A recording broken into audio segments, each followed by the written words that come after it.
कहा कि फिर हुई शर्मसार। सिपाही ने किया बवाल।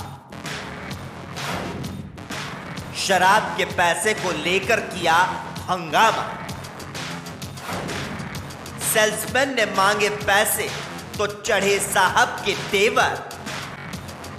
ये है वर्दी वाले साहब, साहब नशे में है। इन पर वर्दी का नशा तो है ही, शराब का भी नशा चढ़ गया। नशे में झूमते साहब के मुंह से गालियों का उच्चारण हो रहा है।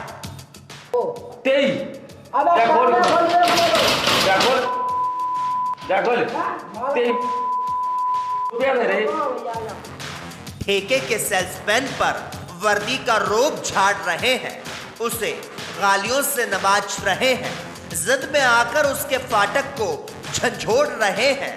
इस समय साहब गुस्साए हुए हैं, साहब रिसियाए हुए हैं, लाल पीले हुए जा रहे हैं, यानी कि तैश में है, झगड़ा करने के लिए मुड़ियाए हुए हैं।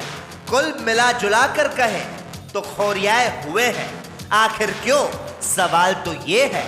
अगर सवाल है तो जवाब भी होगा, और जवाब ये है, साहब के सम्मान में गुस्ताखी हुई।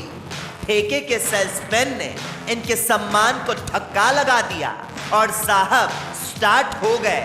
मुंह से गालियों की फुहारें निकलने लगी और लड़ने के लिए बाजू फड़फड़ाने लगी। सेल्समैन ने अपने औकात के बाहर आकर काम कर दिया। साहब से शराब के पैसे मांग लिए। सेल्समैन नादान है, मूर्ख है।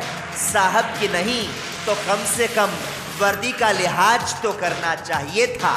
ढीठ ने ख्याल ही नहीं किया, उसके मन में वर्दी का खौफ ही नहीं था, और ऐसे में वर्दी का खौफ तो दिखाना ही पड़ता।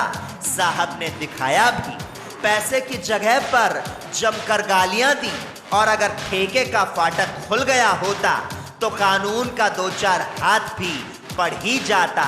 सभी जानते हैं कानून के हाथ लंबे होते हैं, लेकिन गनीमत ये थी कि पांव लड़खड़ा रहे थे।